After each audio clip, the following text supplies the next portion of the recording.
All right. Hello again, adventurers, and welcome to another exciting episode of The Legend of the Three Kingdoms. Yes, this is one of my homebrew D&D campaigns set in my really messed up homebrew campaign setting, and the people below me are the people that are probably eventually plotting my death. With good cause. So that's a thing. Announcements. I don't think I have any. So much crap has gone on recently. Like, Zeathon was a success. We did cool things there. Spelljammer came out. That was a success. I have 2 of the 3 reviews for the books up already. I have the third one recorded. I have the thumbnail created. I just haven't uploaded it yet. So you can look at that, and then obviously, one D&D has been announced, and everyone has already accepted the fact that no one is ever going to call it one D&D. And apparently, Dungeons and Dragons and Wizards of the Coast did not learn from D&D Next. We're like, yes, we're going to call it D&D Next. It's not 5th edition. Oh, you mean 5th edition? No, it's D&D Next. 5th edition. And now most people are going, 1 D&D. Oh, you mean 5.5? No, 1 D&D. Oh, 5.5. Go ahead and let your marketing team feel real special that they spent, and I guarantee you the marketing team spent hours coming up with the perfect new name. It's going to be interesting because their intent is to, as they stated, was to move away from editions. So I'm sure for a while we'll be called 5.5, but I think it's going to take years to come. And I'm interested to what people are going to call it. Are they just going to call it D&D? Or are they going to refer to something perfectly else? honest, the we're moving away from editions is marketing talk. They're 100% not. Fair. Every single role-playing game in existence has quote-unquote editions. Every one of them. Which is why I'm interested to see what will they do after that point. But that's going to be a long time down the road. Yeah. But something. I promise we'll get to D&D sometime tonight. This is the D&D experience. But one of the things that I found out, one of the big reasons why people were so upset at the transition to 4th edition was because D&D first edition. I was there. There was a lot of reasons, I know. Well, there was a lot of reasons, but one of the big ones was D&D first edition lasted for 7 or 8 years. Second edition lasted for something like 11 years. And so when you looked at the trend, all these people that spent all this money on the just ungodly amount of books that they put out for 3rd edition felt really bad when I think it was only after about 6 or 7 years, they'd already announced 4th edition was coming. And so that was one of the big things. Is well, no, this is supposed to last for a decade, and we've only gotten half of our allotted time. And then 4th edition was even funnier because 4th edition started in 2008. Was when it launched. 2010 was when they launched the 4.5, which was the Heroes edition, and then 2012 was when they announced.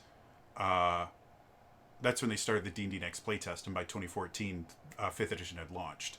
So 4th edition was only supported technically for about 3 years, because the last year of quote-unquote support was them just pushing out the books that they had already written. And most people weren't buying at that point. Fun fact, the only time where, because Pathfinder people like to say, well, Pathfinder was the most popular RPG until 5th edition. No, it wasn't. For the first 3 years of 4th edition life, it was the most popular. Pathfinder was only actively competing with D&D for 9 months, where they were actually the quote-unquote most popular, because it started, they became the most popular Q2 of 2011. And then they, as soon as 5th edition came out, they were gone. But from 2012 onward, they were competing with nothing, because D&D Next wasn't releasing products that could be sold. So they were the only game in town. So anyway, yeah. So I'm interested to see because D&D Fifth Edition has already because it started in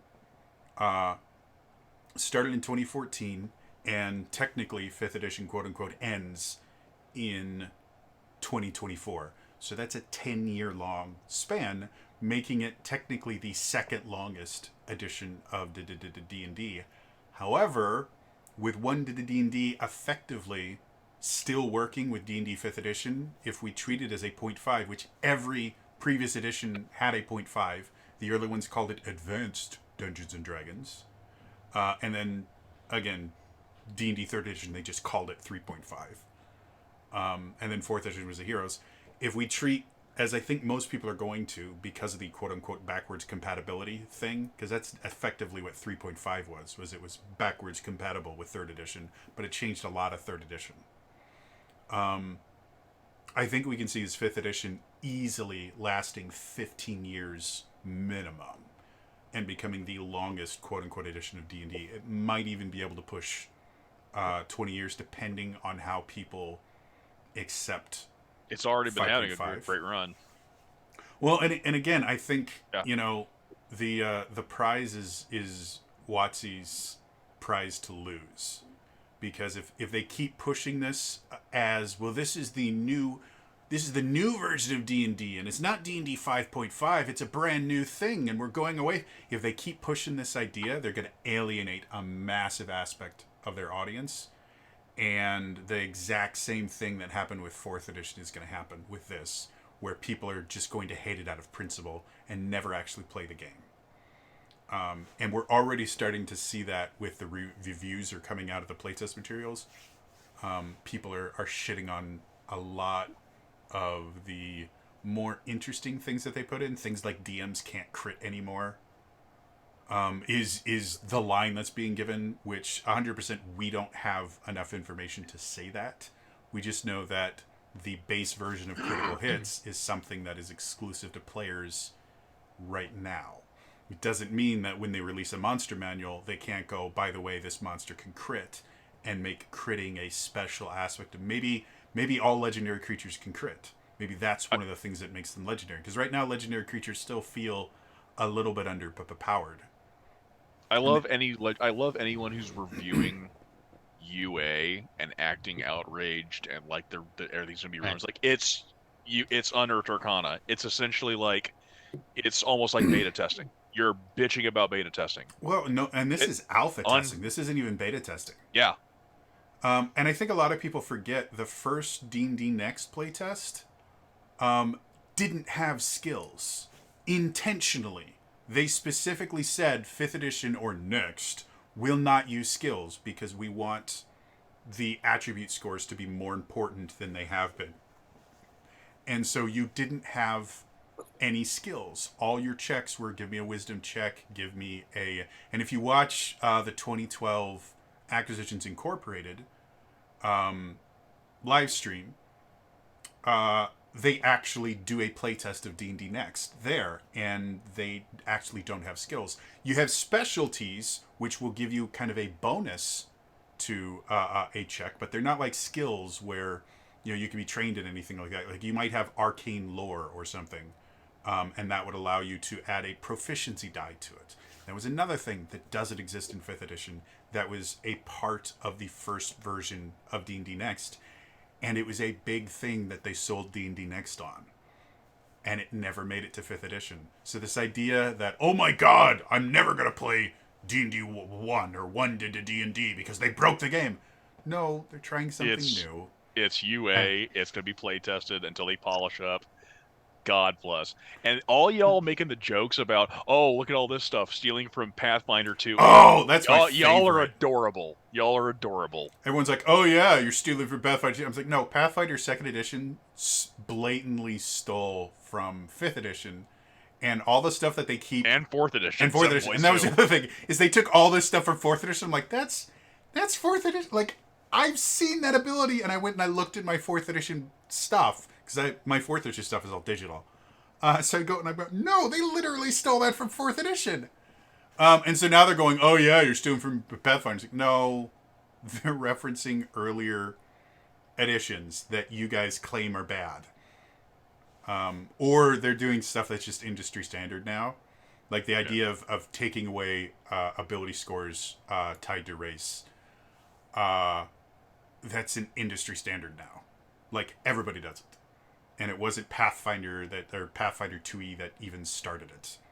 It that actually has been going on since the late 90s. And that's just like people on either side of the fence. It's like it's Quiznos versus Subway. Stop it. Just Quiznos is superior to Subway, just FYI. But especially after you find out all the stuff that goes on with Subway and Green. It's my God. Well, the worst thing about it, if I remember correctly, Quiznos doesn't exist anymore. They filed for bankruptcy or something, and they made better sandwiches. They really did. No, don't get me wrong. Subway is fine. Not so much now. I stopped going a long time ago. Like a lot of Subways are they're franchise owned. So a lot of Subways, the franchise owner actually has a lot of control over it. And so you're going to be a little bit hit or miss. But the overall kind of business plan of Subway is not a bad one. But their specialty is cold subs. Quiznos made hot subs, and their hot subs are miles better than any of the hot subs, the toasted subs that Subway has ever done. They're just not good.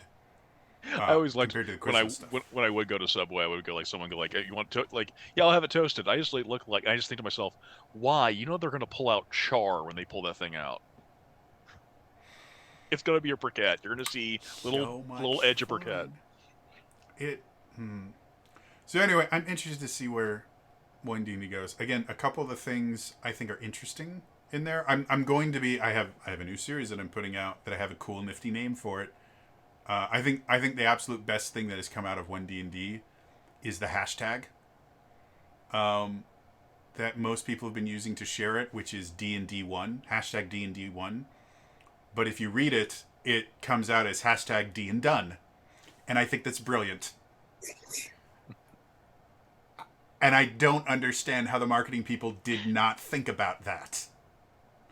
Like, after the X-Bone debacle, how do you not realize that if you put 1 as your thing, it's going to be turned into something? Like, you don't do that. So yeah, I thought that was really interesting. And again, there's some cool ideas in there. There's some dumb ideas in there as well. And that's what reviewing and playtesting is for. But yeah, I mean, failure is a much better teacher than success will ever be. And so again, people out there who are like, bring back UA, we want to see more. Cool. And then you all get upset at UA. I think y'all forgot what the point. I think y'all forgot what UA was about. UA was, in the old version of UA, was all playtested and officially launched stuff. It was basically expansion pack stuff. Like in 4th edition, Unearthed Arcana wasn't playtest material. Unearthed Arcana was new options for characters that were officially published. They were just part of Unearthed Arcana, and DMs could say, well, I'm not letting Unearthed Arcana in this. So they were optional features. The new version of Unearthed Arcana is entirely from the D&D Next playtest, and they realized just how useful it was to get people's opinion on stuff. And I think it's worked pretty well. The only thing I'm kind of upset about that came out in Unearthed Arcana and then got destroyed was the psionics. Because I thought it was a really cool idea that just needed to be developed more. And they went, you know what, the amount we're going to have to develop this is just not worth it. If they do develop it more, it would be more likely we would see Dark Sun. Well, and that was the thing that I keep arguing with people is we've introduced the Thri-Kreen, which are a Dark Sun exclusive race. We just introduced the Sorens, which is a Dark Sun exclusive race in Spelljammer, and the Surlons, which are not exclusive to Dark Sun but played very heavily in the Dark Sun, in a lot of Dark Sun supplements. We've introduced psionics in like the Psi-Knight and a couple of the psionic feats and things like that. Like they have done so many things that make me feel like Dark Sun is coming, and then they announced everything basically. They've announced the end of D&D 5th edition going all the way to Planescape. And I'm like, you know what? If 1D&D turns into, okay, we're going to release Dark Sun, I will forgive them for the name. I was in chat. I laughed my ass off when they finally when they did the big announcement for Spelljammer, and it was like, cool, oh my god, Spelljammer announced, Spelljammer announced. I know, and I was waiting for it. I was thinking about it, and I saw in chat, and the very next thing, Spelljammer's finally been announced. Cool. When's Dark Sun coming out? Dark Sun. Dark Sun is as far as I can tell, Dark Sun is the most requested campaign setting to be updated to fifth edition. And somebody did bring up an idea that I think might be one of the reasons why they've been so hesitant. Is Dark Sun is a really bad D&D setting, and when I say that, I mean it is Tough. well, not just tough, like everything about it is just negative. Like you have slavery and human sacrifice, and Cannibalism. they actively went against tropes to where instead of hobbits being these bubbly little fun people, hobbits are these cannibalistic, xenophobic things. Elves are massively xenophobic and are not the kind of really tall, beautiful people. They're lengthy, or they're I can't think of the word. It starts with an L. They're stretchy and very lean, and they're creepy. Lithe. There we go. They're lithe and they're just everything about Dark Sun is the antithesis of fantasy RPGs, and it was done that way on purpose. But it's very easy to say that something like the halflings being cannibalistic, well, that's because they're leaning into the trope that the pygmies were these cannibalistic, and they thought all the tribes in like South America were these evil cannibalistic things. It's like, no, that it never had anything to do with what they created. That took no influence from that whatsoever. However, people nowadays are going to say, well, yes, that's exactly what it is. Like the Mull race. The Mull race is an exclusively male race, and it is a crossbreed between humans and dwarves. And all Mull are sterile. So the only way to get more Mull is to forcibly crossbreed humans and dwarves. And that was the thing. The reason Mulls were such a big deal is they made really great slaves. And so there's so many things in Dark Sun that, again, it's meant to be a post-apocalyptic nightmare kind of a setting. It's not supposed to feel good. You're not supposed to feel like you're going to be the heroes and everyone's going to exalt you or anything like that. You're supposed to feel like you're fighting against the setting. And I guarantee you, if they release any of the books for Dark Sun, somebody on the internet is going to claim racism instantly. And it doesn't matter what they do. If they take any reference from Dark Sun, somebody is going to say racism, and I think Wizards of the Coast is aware of that, which is why they've introduced literally everything but the setting at this point. And so I'm hoping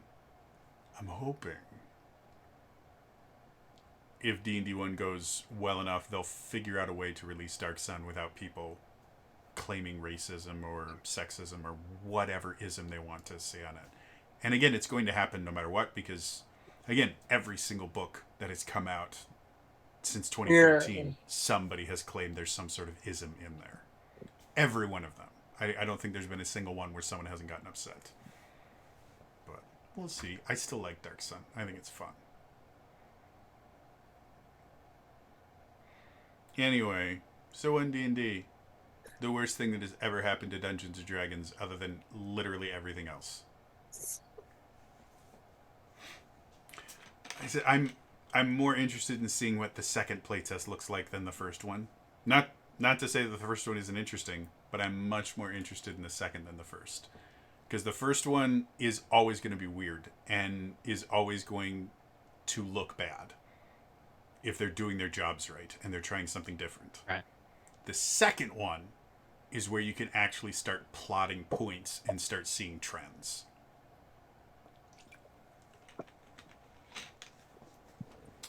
Well, speaking of just really horrible campaign settings where everything is bad. By the way, there's 157 Quiznos in the U.S. Still, that's a tiny number of Quiznos. And then 200 internationally. So they're not completely dead, but they used to have a few thousand stores. I know that. I know where I live, all the Quiznos closed, which upset me because I used to really, really like Quiznos. I just remember I used to be able to make some friends very upset because I would like pop up or I just do an impression of like the hamster singing, because those things were just like absolutely just a thing of nightmare to watch. Those things, the bad Photoshop of the "Hey Quiznos, come in here," like just singing. It's like, oh God, stop. To be perfectly honest, they had a creative marketing department. Like you It, cannot fault Quiznos for their marketing being unique. It didn't work especially well.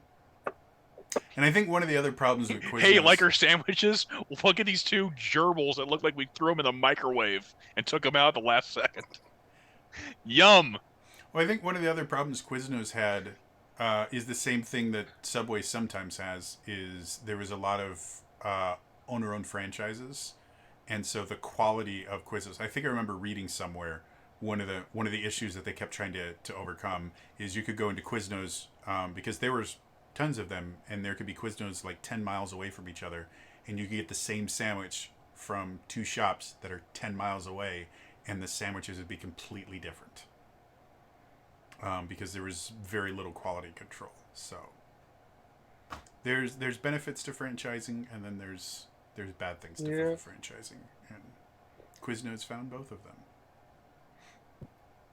The joys of a degree in business where I got to learn all this nonsense. And almost none of it is actually useful in running a business. I was surprised with how much of my business degree dealt with starting a business and how little of it dealt with running a business. Yeah, well, I think that whoever degree, if you went by law degree, then not you have to be a warrior. You have to pass a volunteer. Yeah. At one point, I thought about getting my MBA. And then it took me 5 years to get my bachelor's degree because because I became disabled halfway through it. And I realized when I finally finished my capstone, I'm like, I'm never doing that again. I went to school for 12 years and then 2 more years of college and then 5 more years of college after that. I'm done.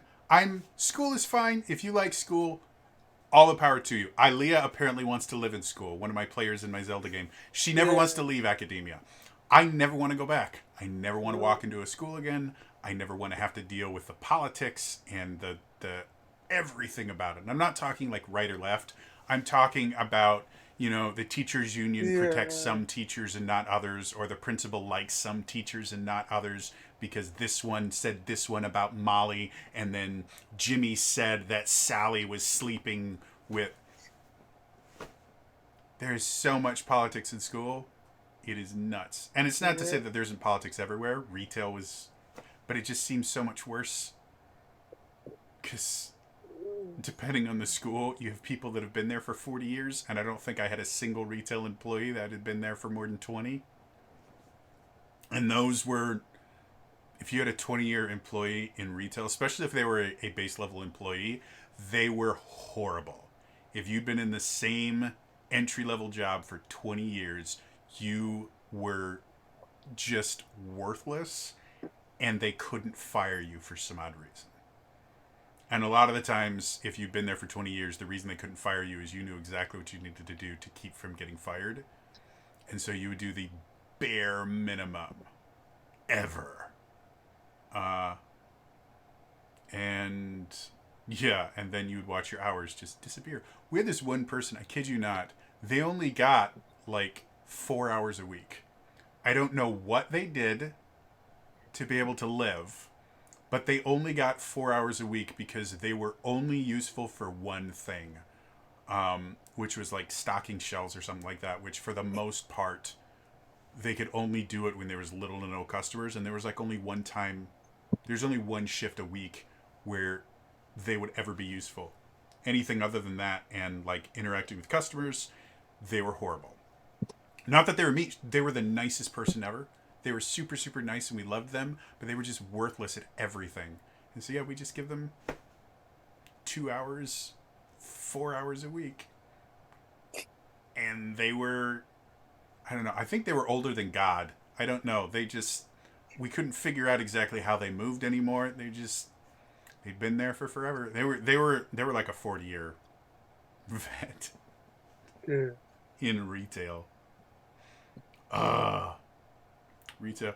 By the way, anyone that's going to a retail store or thinking about going to a store or calling a store or interacting in any way with someone in retail, be nice, because their jobs suck 100% of the time. Especially right now. Yeah, and it only got worse. Like, as much as it has been painful for everyone the past 2 years of nonsense and gobbledygook, retail people have been hit harder than almost any other industry. I think the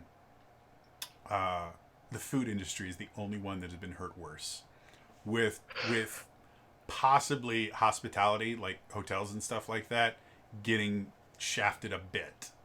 But yeah, food workers and retail employees have just gotten beaten to death. And then they can't figure out why people were quitting in droves from retail. They're like, oh, it's the Great Awakening. It's like, no, everyone became monsters, and they weren't nice before.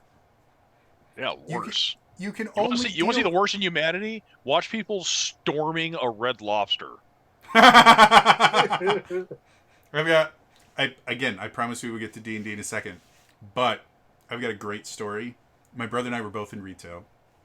We were both in retail management. And we worked for an office supply chain that I will not name because despite the fact that I'm 100% permanently and total disabled, I still don't like the idea of naming my former employers because bad things happen. So anyway, I worked for an office supply chain that really they were just the max at everything. They were just the maximum amount of effort. So anyway, they had these replacement plans that you could get for things, and they were really important to sell because they were plans. well, they were high profit. They were high profit margin. Like in I general, know. I used to sell them too. in general, profit margin for good profit margin in retail is like 20 to 30%, and those are your store brand stuff. Profit margin for most everything else goes anywhere between about 5 to about 12%. So the company only makes, on a dollar pencil or something, they're only going to make about 10 cents. And that has to cover payroll and everything else. Replacement plans would fluctuate, depending on the ones that you sold, between 50 and 67% profit. So they were really, really useful. And they were also remarkably good. Like, the replacement plans or service plans that we sold, basically, unless you intentionally broke your thing, we covered it. And in the few rare instances where the company, because there's a third-party company that did the replacement plans, in the, I think, 6 or 7 years that I worked there, I think I saw them deny 2 people, and we took care of them in store. Like, it was actually a good deal. So my brother's working this one time, and printers are one of the most important things that they sold there, mostly because their big profit margin items were ink. And if anyone doesn't know, you can be given a printer for free. Companies don't make money off of printers. They just don't. They make money off of ink. And so we would constantly tell people when we were selling printers, I understand that buying a $60 printer seems like a good idea because of how expensive the ink is, and then when it runs out of ink, you just buy a new one. You are costing yourself so much money because if you spend a little bit more on the printer, the ink lasts exponentially longer. And you will save hundreds, if not thousands of dollars over the lifetime of a single printer. So we would tell this to people constantly, and the people that listened would become repeat customers because they would realize that, oh my God, now I don't have to spend $200 every 3 months on ink. This dude comes in and he brings in the cheapest piece of junk printer possible. It is covered in grime and filth. It is a model we haven't sold since either my brother and I had started working there. Comes in, slams it on the counter. Brother comes over. Hey, welcome to insert name here. I am insert name. What can I do for you? You are going to fix this piece of shit for me. Okay. What's going on, buddy? Well, I was trying to get this piece of shit to work and just swearing up a storm, screaming at my brother. And he goes, okay, well, do you have a receipt? Yes, I do. And he pulls out a receipt so faded you can barely read it. But it's a receipt. It's a receipt from like 6 years ago, but it's a receipt. FYI, folks, average lifespan of a printer right now is about 2 years. If you spend over $200 on it, you may be able to push it to 4. But you're going to be replacing your printer roughly about every 2 years as they're designed to work for. That's why they're a lot cheaper than they used to be. 6 years, well outside the lifespan of any printer in the past 20 years that has been sold. So brother looks at it and he has to really try. He finds a date and he finds a printer. He's like, well, we don't sell this anymore. He's like, well, you're going to fix this for me. He's like, well, I really wish I could. I can't. However, I can get you a new printer. And to avoid having this happen again, I recommend our service plan. The nice thing about it is we cover normal wear and tear. So even if it doesn't explode in the 2 years our plan covers, when it's getting close to the end, just call up the number in there, say, hey, it doesn't work as good as it used to. They get you all your money back for the printer, not the plan. So you're gonna eat the cost of the plan, but you get the money back for the printer, and you just go buy a new printer, and you never have to deal with this again. He's like, no, you're gonna fix this for me right now. I literally can't. We don't sell this printer. We don't sell the parts for this printer, and we sell parts for printers that are 60 years old. This wasn't a good printer when you bought it. I'm really sorry. Then I want to speak to a manager. Okay, my brother turns in place. Hi, I'm the manager. What can I do for you? That's the one thing everyone in retail lives for, that moment. This guy explodes, swearing up a storm. He's like, you're going to do this, or I'm going to tell all my friends to never shop at this store. And I have a lot of friends. I can't even remember what it was. I think he said, I'm in accounting or something like that. And my brother's just sitting there holding back tears as he's biting his tongue. You go ahead and do that, sir. Fine! And he goes outside. He takes the printer with him, goes outside to his car. He comes back, throws the printer on the ground in front of the store, smashing it into 100 pieces. Goes back to his car, walks around his car, stomping and throwing a fit the entire time. Gets in his car and drives away. And my brother very calmly gets a box, goes out and picks up the pieces of his printer that are on the front part of our store at this point, or his store. We worked at different stores. And then one of the employees goes, what are you doing? He's like, I'm picking up the printer. He's like, why? I said, and he goes, well, in case he wants his printer back. It's not our property. He never gave it to us. So technically this is still customer property until a certain amount of time goes, and then we just call it abandoned and we throw it away. So yeah, that was the nonsense. I had one dude, one more story. I promise we'll play D&D, I promise. I had one dude come in to buy computers. Another fun fact, computers don't make money for anyone that sells them. It's the reason why Circuit City went out of business. You cannot make money on computers because computers, the profit margin is between about 1% to 5%, and nobody buys computers at full price. So any sale means you lose money on the computer. However, the way you make money on computers is software tends to be decent profit margin, and what are called attachments. Give them a mouse pad. You sell stuff with the computer, and they you actually make money off it. So that's the goal whenever you sell a computer. And I was the master salesman at every store I went to. So this dad comes in with his daughter who's going off to college. And he goes, and he comes in and he tells me what I'm going to give him.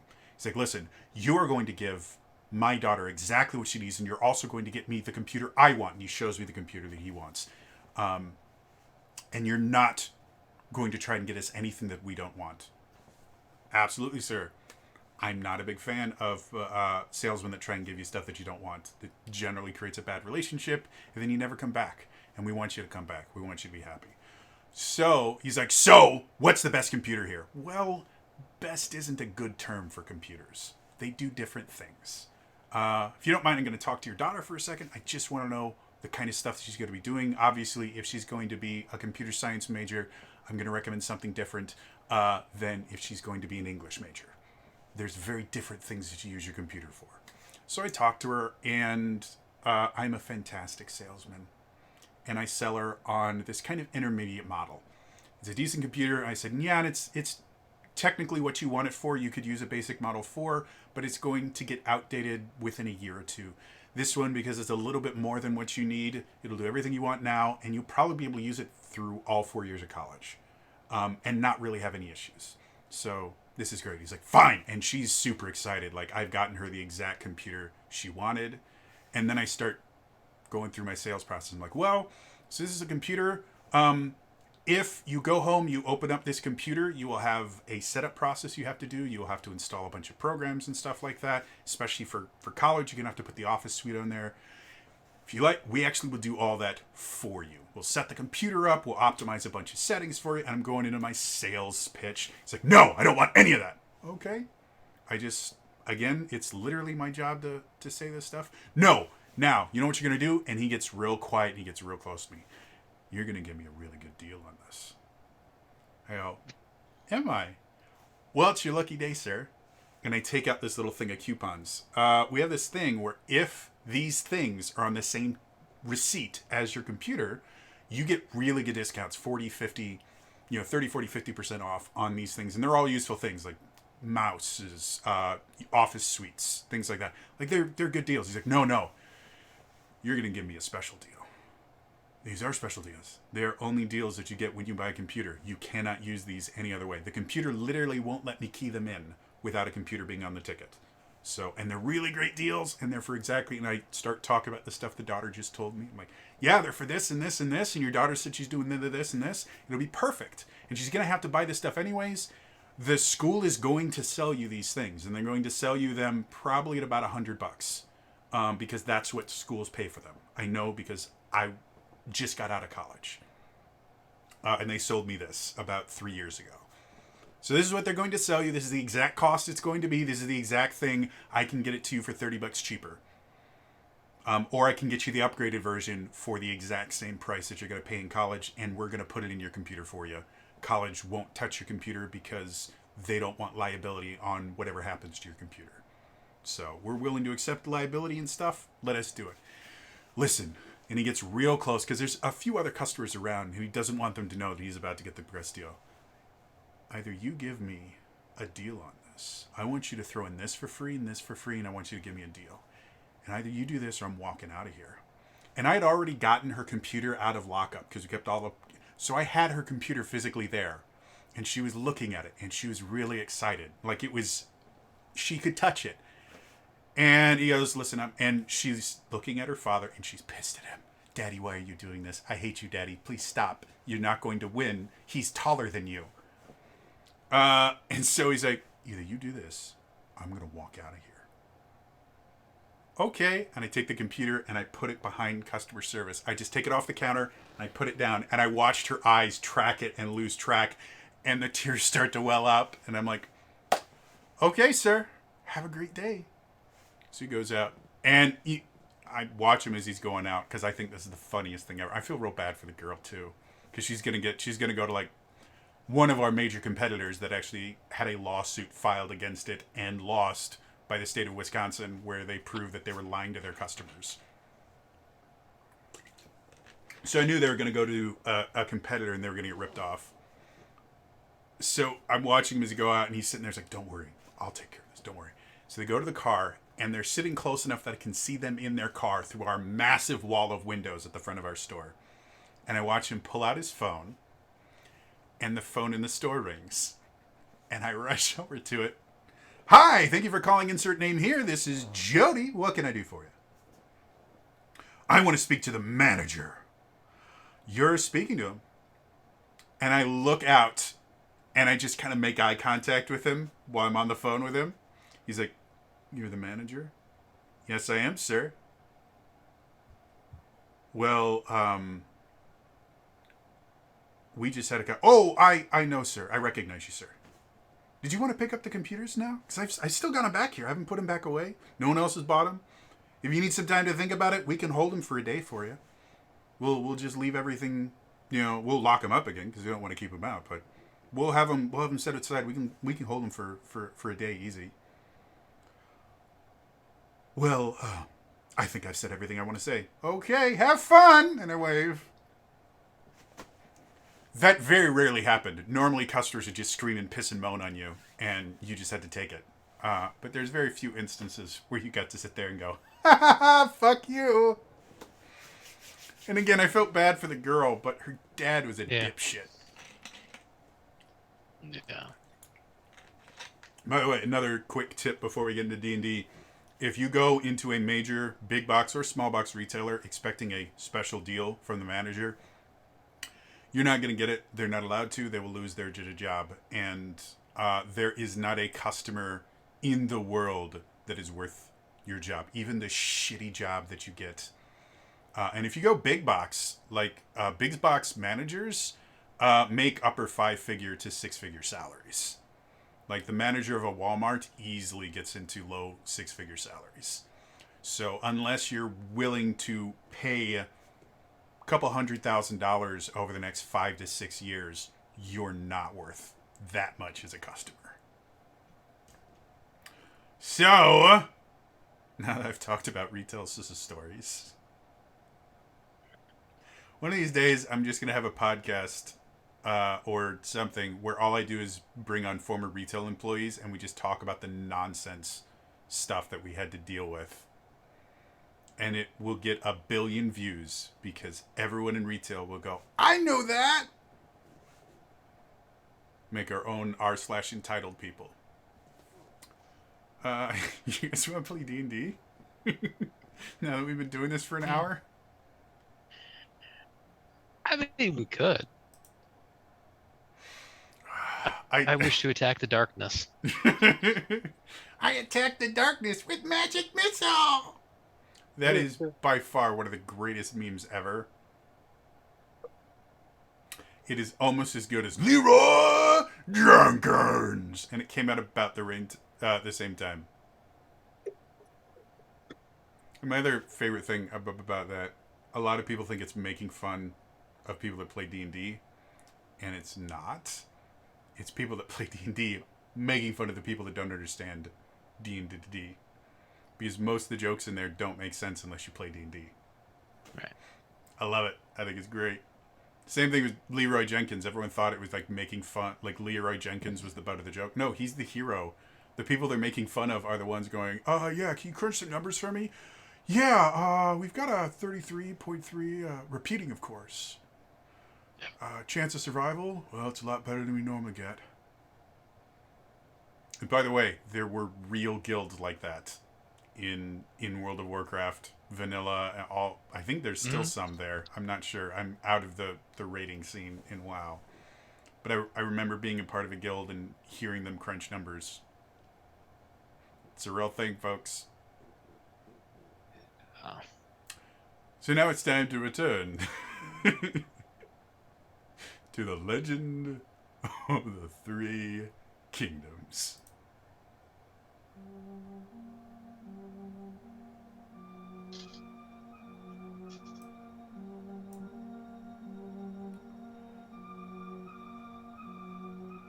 The party has returned to Scornmote after dealing with an old foe from Argentus past. They're able to crest the final ridge before seeing Scornmote only to realize that the city they left is not the city they're returning to. In place of the city that they knew, there's a massive crater, glowing with a strange green energy around it. Buildings still exist, but they are sloped down in the very center. Where the church used to stand is now a hole. Before entering the city proper, though, they were met by their old friend, the sheriff, and Lillian's friend, Terrace. They went to a place out of the way to discuss, and that is where we left them.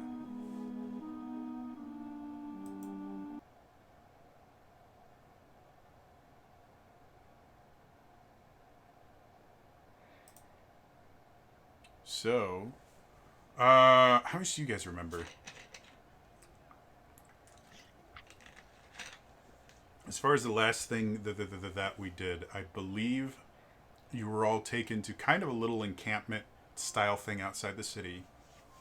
The sheriff led you there. Terrace... A makeshift war room. Yeah. Yeah. Terrace greeted Lillian, and you Yeah. noticed... Is that the last thing I remember when being queen of Barcelona? Sorry, I didn't catch that last part. I said the last thing I remember is he was queen of me. Yes. So yeah, I think we ended right after she said hi.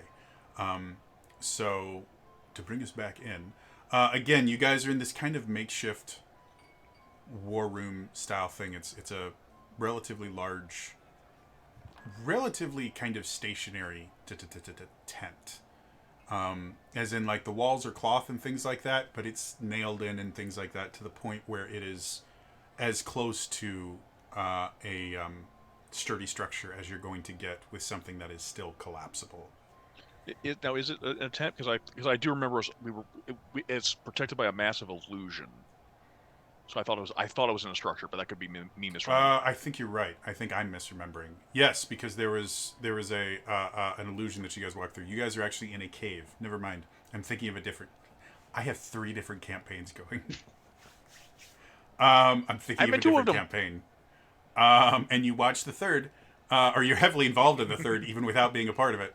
I didn't try to be. I was just ripping and chat, and one day it happened. So, yeah, you guys are basically in this cave. You do notice that there are holes in the roof of the cave itself that are obviously there for ventilation and things like that.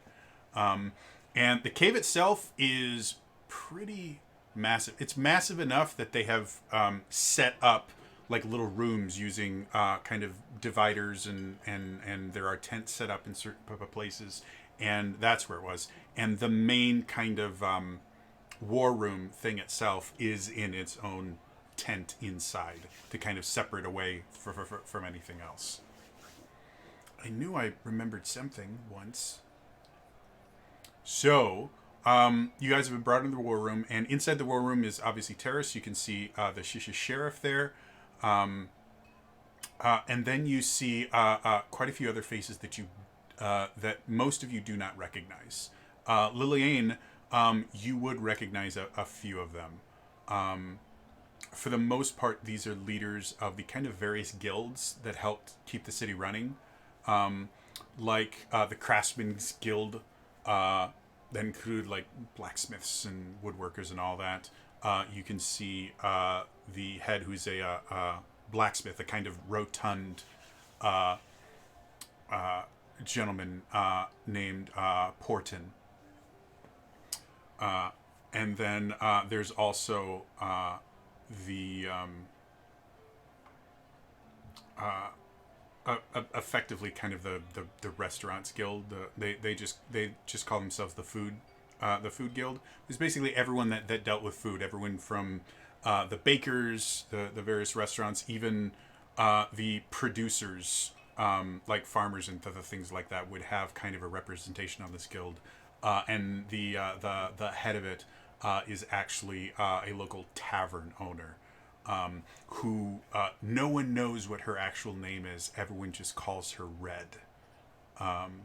And the weird thing about Red is she doesn't wear any red on her. Her clothing itself tends to be various shades of blues and purples, and her hair is jet black. So it's always been this kind of running gag around everyone trying to figure out why everyone calls her Red. And then obviously the sheriff's there. You can see Terrace, and then another person that is wearing clergy attire that you've never seen before. And then there's a few other people that are obviously in there as kind of pages, messenger boy kind of the things, that they're literally just there to have someone turn to them and go, hey, go get me this. So that's the scene. What would you all like to do?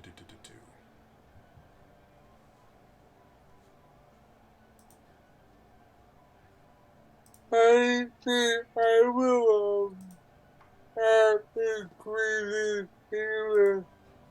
Oh, so anyway, I want to have a big question. When did the drinking come back? And are you asking that of Terrace or just of everyone? Terror. Okay. So Terrace goes, well,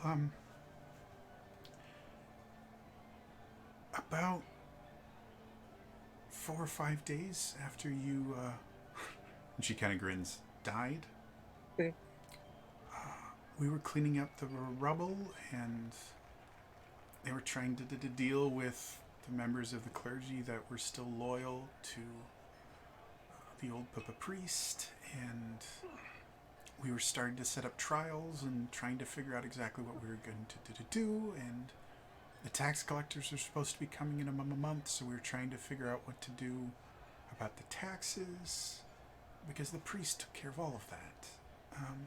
And then the sky got abnormally dark one night at about mid-afternoon. Like, it should have been bright as day, but the sky just started getting darker and darker and darker. And because of that, everyone went outside to look at it. And it was a little strange because everyone went outside. Not like most people or a lot of people. There wasn't a single person that remained indoors. And soon there was this bright flash of light. And there weren't clouds overhead. There was just darkness. And from behind the darkness, the dragon came and just flew directly into the church. Hit the church. There was this loud explosion. The ground shook. It shifted. The crater formed. The building shifted and fell. And some stayed up. And then this man came out. He was wearing armor that looked very similar to the dragon. And he congratulated us that we now belonged to this dragon, and that we were required to pay him tribute every week. And a few people spoke up, and he just extended his hand, and this massive spear appeared out of nowhere, and he threw it and impaled 3 people at once. And people stopped arguing really quickly. And, yeah. ever since then, every week, we have to provide tribute. What kind of tribute? It changes. At first, it was kind of fine with us just bringing whatever it was we made. Like, blacksmith would bring weapons, and the bakers would bring baked goods. And then that wasn't enough, and so we started offering gold and other valuables, and then that wasn't enough. And then people started disappearing. And so, yeah, it's only been, what, a month? 6 weeks since you were here last? So we haven't had that many tributes to make so far, but I hate to see what this place looks like in another month. Mm.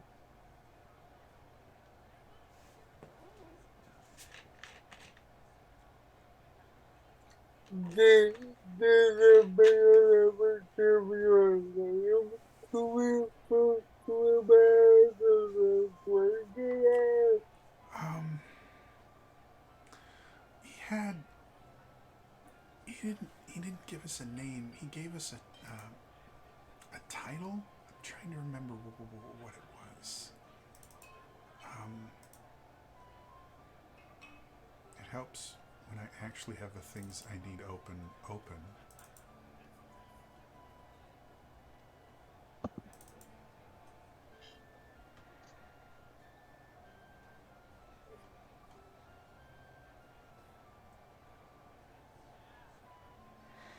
Um, the name was a Fang, something bloody Fang. I think he called himself.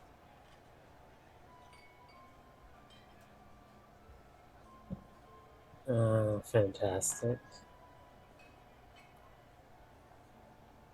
I will overthrow that.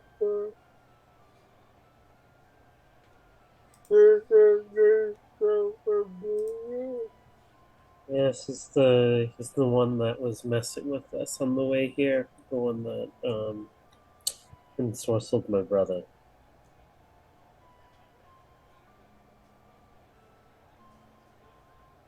The one that laid all the traps? Yes. So he's aligned himself with a dragon. Wonderful.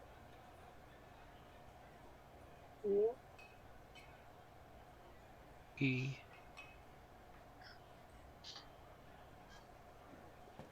Um,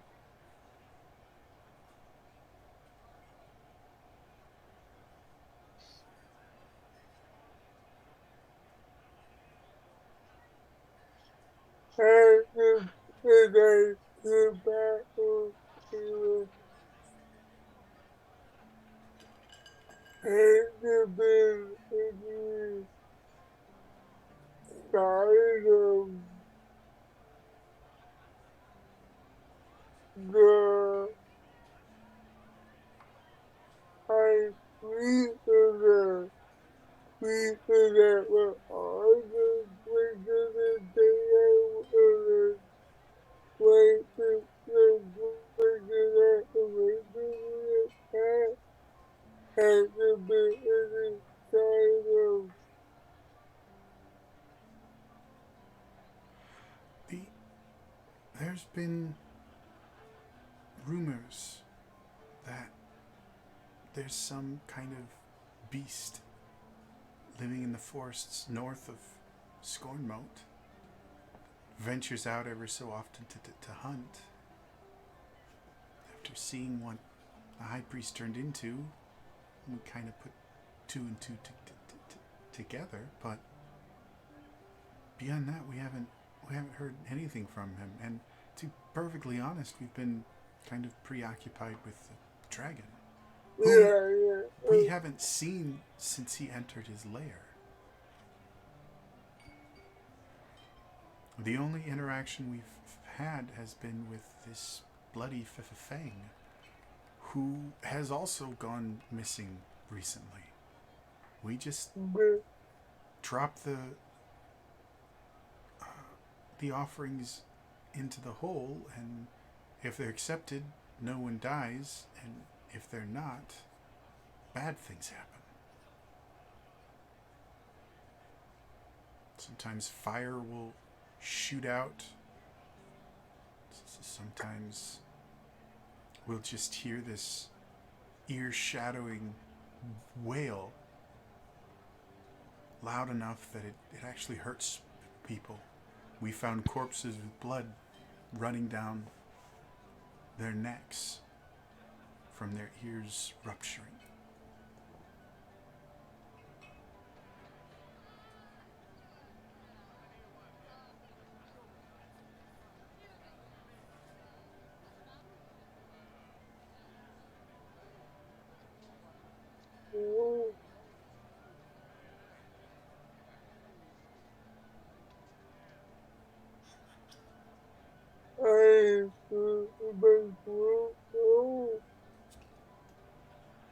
Well, we know that the dragon is.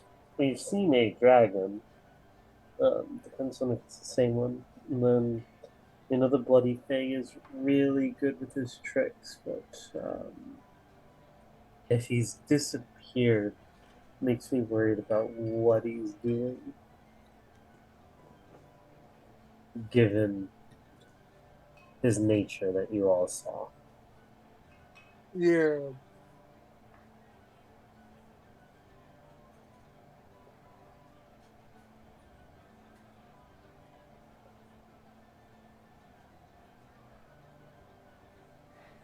Well, if you're all done with your little catch-up there, maybe you'd like to join the rest of us for a planning session. Does that sound good to Yeah. you all? You see the sheriff still, compared to everyone else who's very much on edge, the sheriff still kind of exudes this aura of calm and relaxation, despite everything going on around him. Seems that our good friend here has told you exactly what's going on here. We're hoping you might have some insight that the rest of us don't.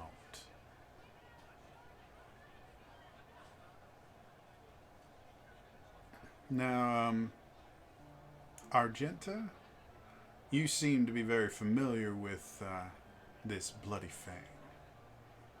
The rest of us have never heard nor hide nor hair of him. So if you'd like to give us the lowdown on exactly who this varmint is, you might give us some ideas. I mean, he was a mercenary, wasn't afraid of taking dirty jobs from what I saw. But after I had chased him for a while, he hurt people I cared about in the past. And after searching for him for a long time, she reaches into her bag, and she's still carrying that brick that she got out of the village they saved when they destroyed the blood well that was there. Mm-hmm. He got himself involved with the whole planar shenanigans we saw. I found this in the blood well that was causing the rift between the planes. And so he was either involved with Sanguinius or with the Dark Lord for a long time. And given this, maybe it was the Dark Lord. She shrugs. But he's a lot more than a simple mercenary, obviously. When that shifted, I'm not sure. Well, seems to me people that tend to take the dirty jobs tend to have two motivations to do it. One is just that they're a dirty person, which in that specific instance, there's not a whole lot you can do for them. But the other is they like money. And people like that can be useful. Do you think money had anything to do with why he did what he did, or do you think he's just a bad egg? I mean, he seems to have a very. He likes thinking he's superior, that he's smarter. Could be a combination, if I'm going to be completely honest. Pride? Pride is a very, very useful thing in an enemy. We might be able to take advantage of that. What about this dragon? Have any of you seen anything about this dragon before? I have no idea what this Sanguinius is you talked about, but you seem to be familiar with the dragon from before in some way? I've only seen it here, and I look at the others. Unless it was that shadow dragon we killed that one time. But if it was then he just kind of stole the corpse. Didn't we see a dragon just a few days ago? Yeah, so I'm just trying to think if we saw it previous to this realm or not. That's all. Right. I will say, when Commander picked up Argenta and Ebenthorn, you guys did find a dragon's lair that had been abandoned. If I remember correctly, you guys saw something flying away from there before you left Ebenthorn the first time. Right. So I'll mention that Commander and I did find an abandoned lair by Ebenthorn. Dragon, something was flying away. Couldn't tell if it was a dragon, but in hindsight, you know. Well, due to the rarity of dragons in these parts, I think it's a pretty fair assumption to say there might at least be connected, if not the same dragon.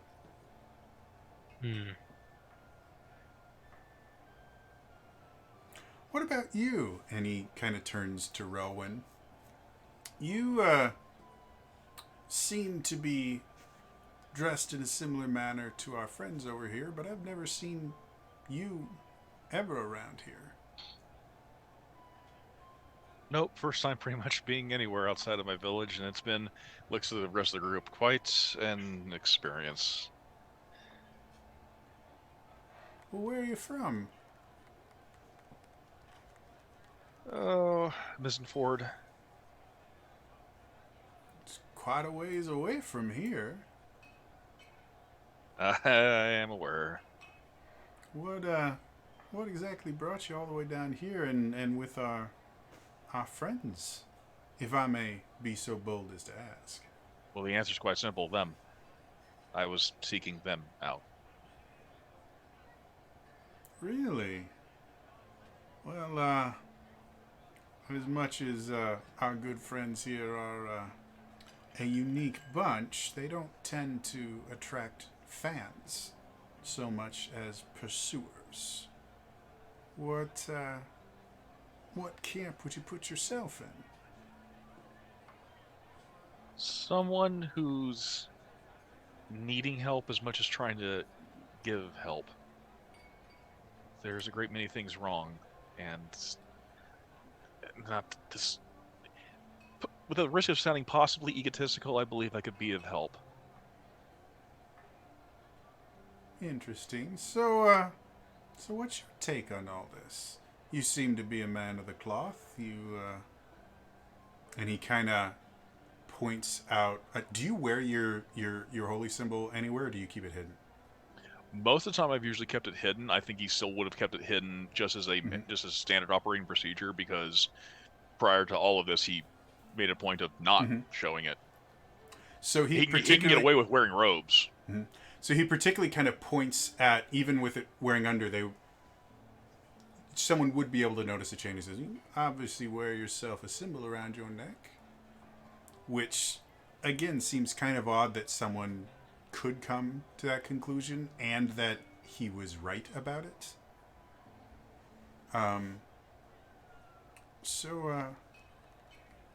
Did you never think to join us here? I mean, this is the only church in all of Cruciatalia that's allowed be to worship perfect- the Dark Lady. To be perfectly frank, it never occurred to me that I could leave my village until quite recently. Most people in my village don't. Interesting, isn't it? Such a negative place to live, and yet people cling to it the entire time, right Seems to until be it true kills for- them. Seems to be true for many places, actually. I seem to notice that commonality as well. So, it seems to me that we have a bit of a problem here. See, we've got a problem, obviously, in the fact that there is a dragon and some servant of a dragon, I guess would be the best term for it. Well, we know next to nothing about this dragon except that it likes our tribute sometimes, and other times it don't, and that its servant tends to disappear every so often. So as far as extricating us from this situation, we've got just about nothing. When tribute has been demanded, has it always been by his herald, this Bloody Fang, or has it just been announced from the crater? We were told when he first took ownership of the town that every week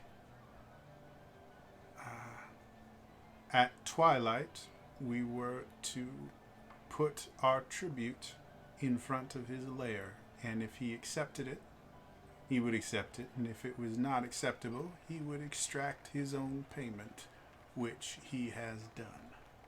Impressively so. So you never know what the exact tribute should be. We were never told.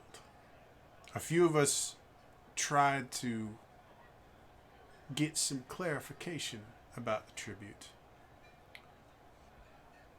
Those few people are no longer with us. Seems to me that the dragon enjoys us not knowing what it is we're supposed to be giving it. Now, he was better for me that some of the things that was given in the past.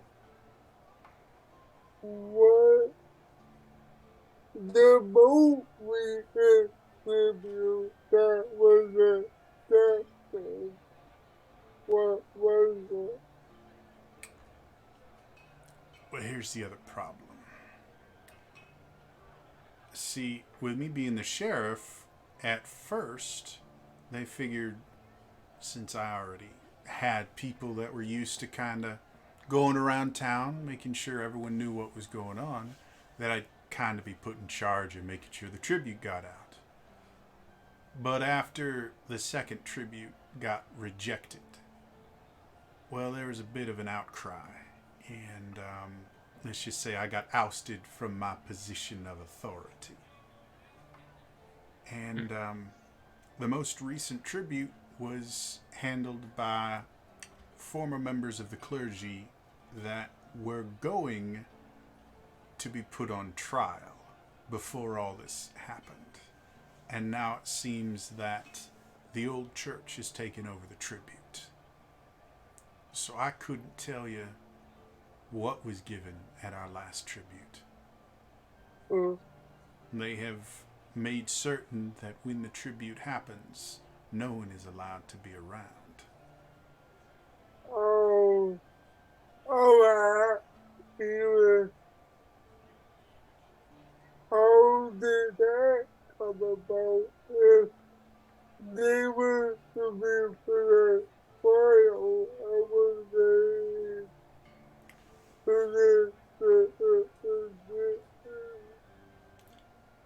I believe I can answer that. Fear is a very powerful emotion, and we had been held in such high regard for so long that even in the trials where their crimes were shown rather implicitly, people still felt wrong punishing them, especially since the high priest had fled. So there was always this bit of sympathy, and then when the tributes started getting rejected, a few people started saying that, well, this is our fault. We turned our back on the church. And this is the punishment that was given to us. And as much as you and I, and she turns to Relwyn, and probably you as well, can see that that's utter nonsense, people are afraid. They want to feel in control. They want to feel like what happens has a purpose. And so a few of the people that had been charged with lesser crimes, manipulation, false imprisonment, things that probably wouldn't have gotten them much beyond a stern lecture.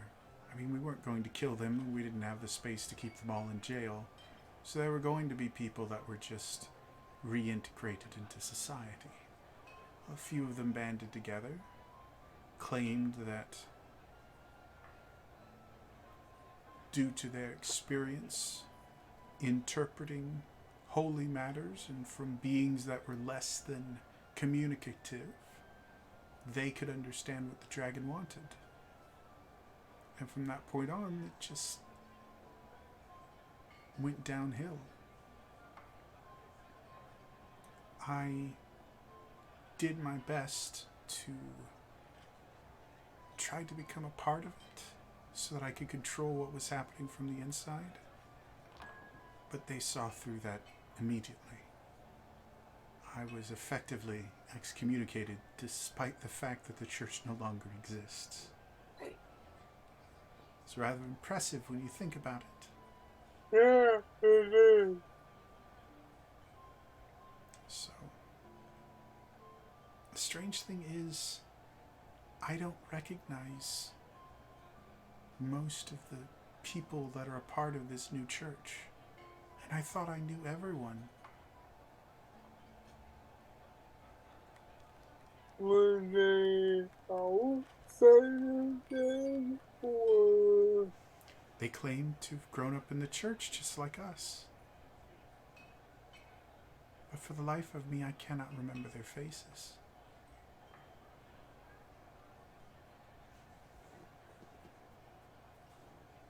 I think we've dealt with something like that before. Yeah.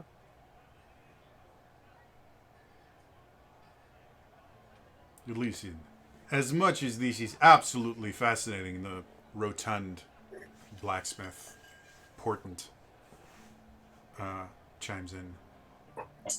This is becoming pointless. Yes, we can talk about the bad things they have done over and over and over again, but we need action. We need to do something to make this stop. And I still think my plan is the best. Portent, we have talked about this many times before they got here, and we'll probably talk about this many times after.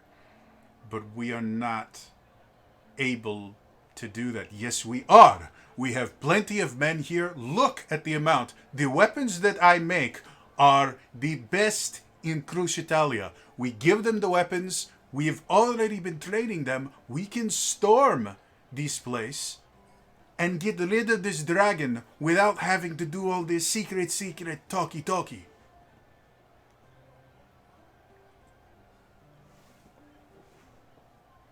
Portent, I understand you make very high quality work, but there is a large difference between having a good sword and having a good sword arm. These people are not ready to fight a dragon no matter how nice and shiny your shields are. And this is not meant to be, no, I do not care what you say. We have tried your way. We have tried your way for weeks. And what has happened? People are missing. My daughter. I have not seen her in 3 days. So this is no longer, oh, let's talk about this. Let's figure out. Finally, everything stops. All the sound stops except for the slightest and all eyes in the room turn to red. This just seems so inappropriate for what's going on here. We have these wonderful new people. You two are arguing in front of them. How can they take us seriously? She goes over to the group. We sincerely appreciate you coming. And we'd just like to have your input. Portent has his own idea. The sheriff has his own. And obviously, Terrace has her own. But you're here, and you have experience that we don't. So, and you can see Portent, like, starting to speak, and Red just looks at him, and he instantly stops. So perhaps you would like to give a plan. And she goes back and she just kind of sits down, almost as if she's holding court. Just crosses her legs at the ankles and just gestures. And the sound starts up again. Can I say Sure. why is this movie? Why he had that influence over everyone? Sure. Go ahead. Make an insight check. Okay. I'm going to give you advantage on this, and I'm not going to tell you why. Unless you roll high, and then you'll know. But you do have advantage on this.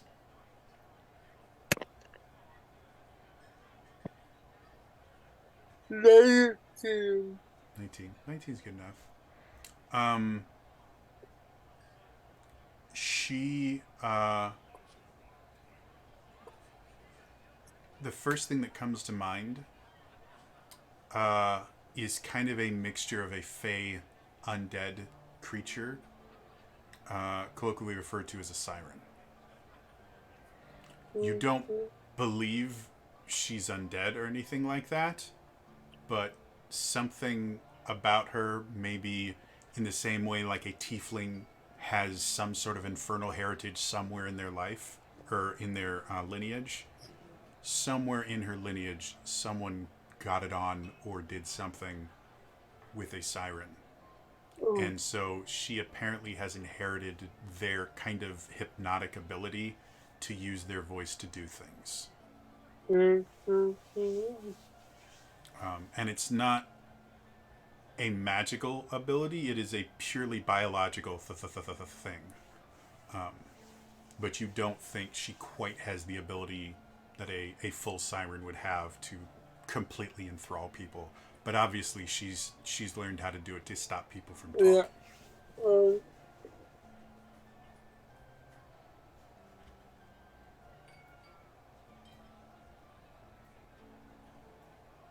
Oh, I can't speak about friends, but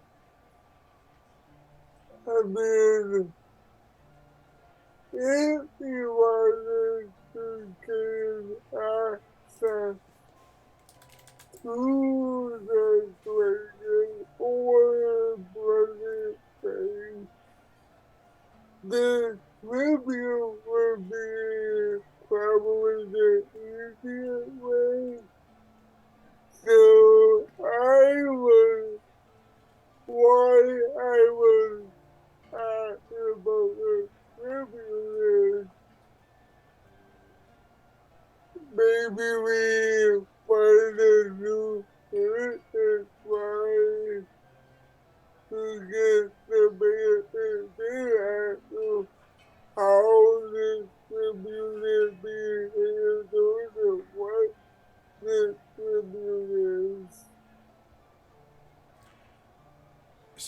was my idea, and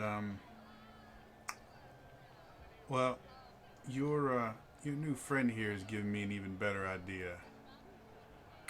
Your name, I don't believe I caught it, good sir, as he looks at Rowan. Relwyn? Relwyn area. Rowan, have you ever had a crisis of faith? Because I got a feeling you're about to have one.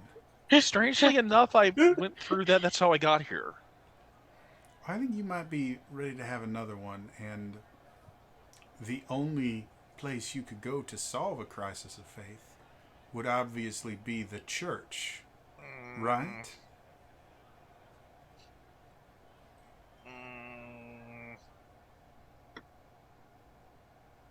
I don't want a crisis of faith. I You've been walking around with I mean, Rowan, if you're looking for crisis fate, I can produce one.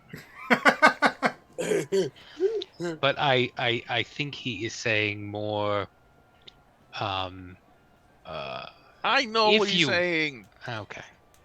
I'm just saying they don't trust us. They don't trust the former members of the clergy. But if some bright-eyed young gentleman like yourself, a strong believer in the Dark Lady, who had no idea that this dragon was here, were to wander in, grasping his holy symbol with all his heart, asking for guidance, well, I'm certain these young boys would oblige.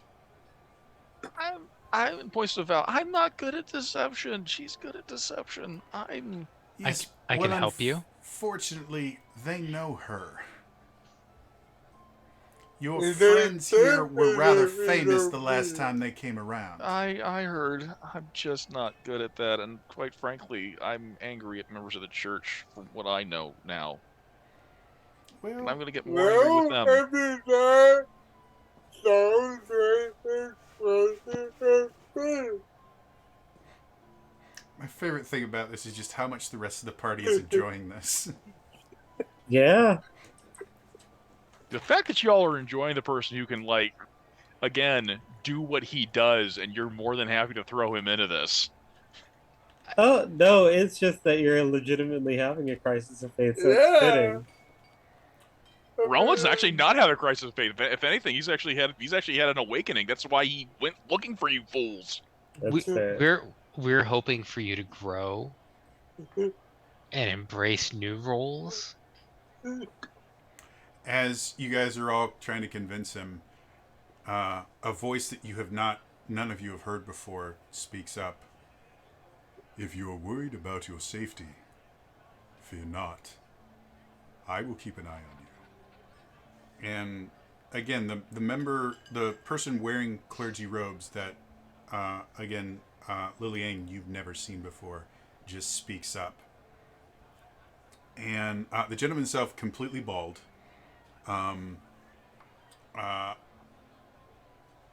of a fair-ish complexion, but just covered in kind of wear would be the absolute best word. Like his skin looks tough, and like he's been through a lot. He doesn't look old, he looks worn.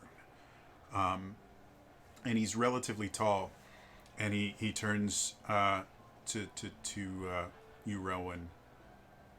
I can ensure you will never be out of my sight.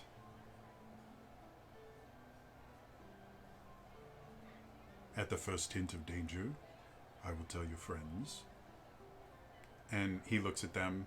There's gonna be danger because I'm gonna tell them off because everyone's perpetuating a lie about the Dark Lady, and I'm so tired of it.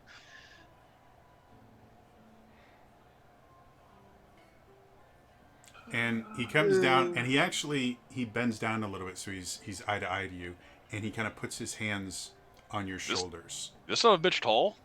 Yeah, he's like 6'9". Like he's really, really tall. Jesus, because I was to say I'm 5'11". Yeah, no, he's to the point where you would think probably some sort of giant heritage somewhere in his family. He's a real big guy. And so he kind of leans down a little bit, and he puts his hands on your shoulders, and they're big, thick, strong hands. But as he places them on you, it is the lightest touch you've ever had. Like, it's just very, very light and very kind of calming. He looks at you and goes, I know what you go through. I went through a similar experience myself. It's not going to get better. But you will get through it. I may not know you personally, but I know the path you walk. And these people, and he points to Argenta Liliana Vala, as much as they may not show it, they're here to help you walk the path. They will not abandon you. I have seen it. And he stands up again and just kind of goes back to his little corner.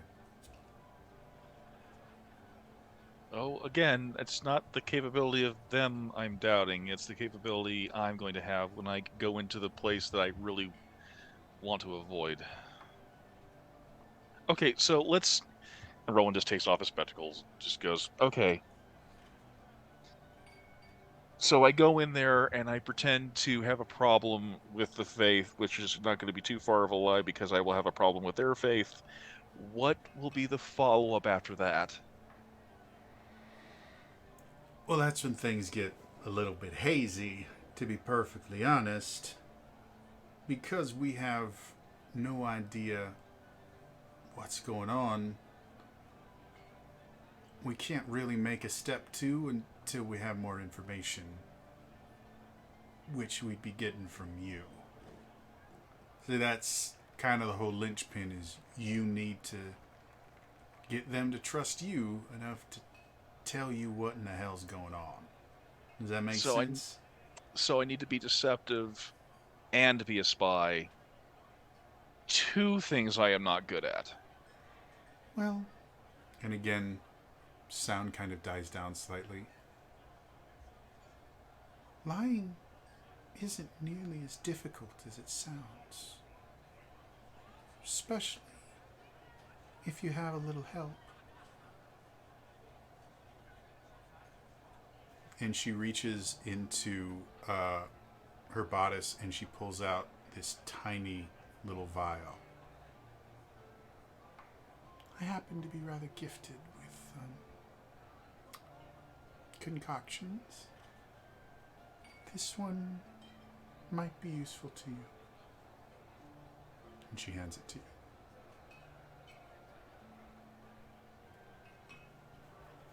It's very potent. There's enough for 3 doses in that small bottle.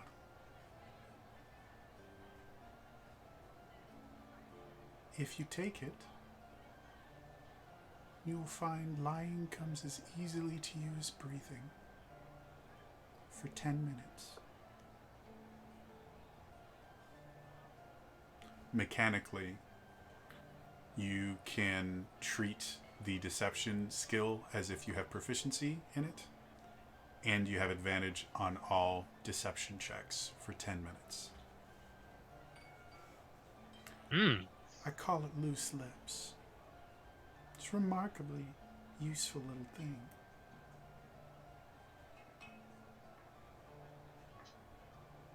Yeah.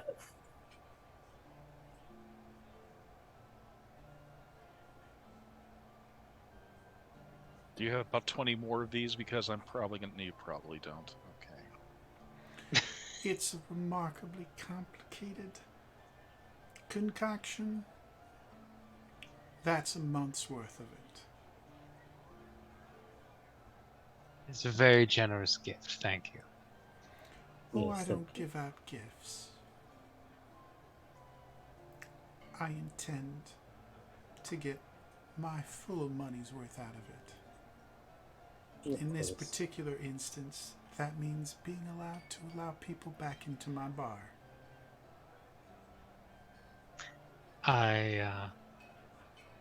It's a very generous investment in the future. Absolutely. I can see you and I think alike.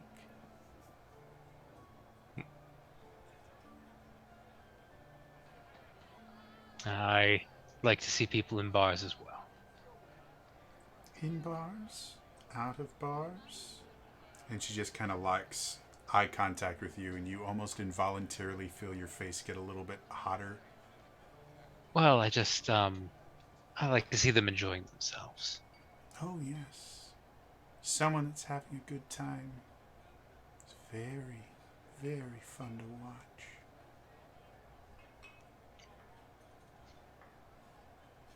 So, Relwyn, And the, again, while this conversation is happening, no one else is speaking.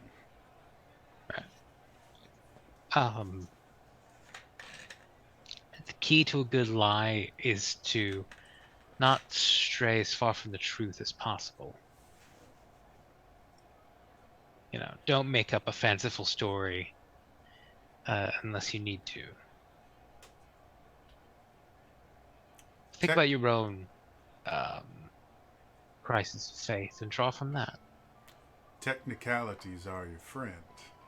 I can tell you from personal experience, the most effective liars don't tend to lie, they just leave out key facts. My problem is I don't have a crisis of faith. I have a problem with everyone else's faith that's been purported as a lie. I mean, that sounds very crisis-y to me. Because everyone else's faith is apparently wrong except for yours.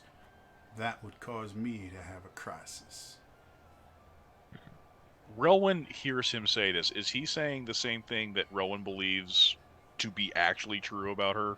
About the Dark Lady? To be perfectly honest, he doesn't seem to really be making statements about the religion itself. He is very literally just trying to tell you how to lie. So it doesn't seem like he believes anything that he's saying. He's literally just giving you a roadmap of this is how you personally can lie. The same way that effectively Vala and the sheriff are effectively tag teaming this same I'm sorry. idea. This is the sheriff saying. I thought it was the clergyman that was saying. Oh no, Sorry. the clergyman has not spoken. Okay. And the clergyman has big, deep voice. Okay. I try to make the sheriff have a southern drawl. Yeah. Do we recognize the clergyman?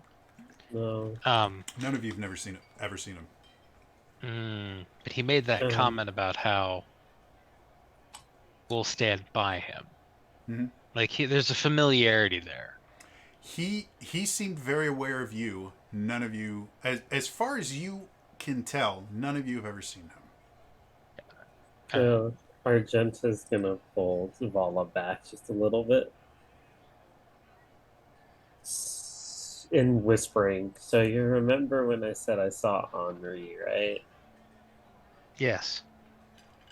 So he added something that I kind of left out because it didn't make sense at the time because, I don't know, I trust Rowan. His breakfast is trustworthy.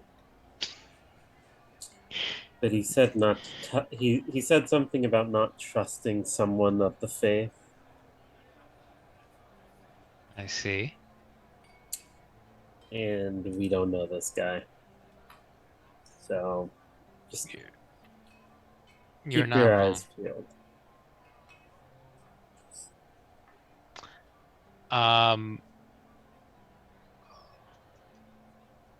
Oops, wrong keyboard. I never mind. I was gonna cast mind reading, but I can't. I don't have that spell readied. Oh no. Wait, it's not mind reading. What is it? Detect Detect thoughts. Yes. I do have that. I am going to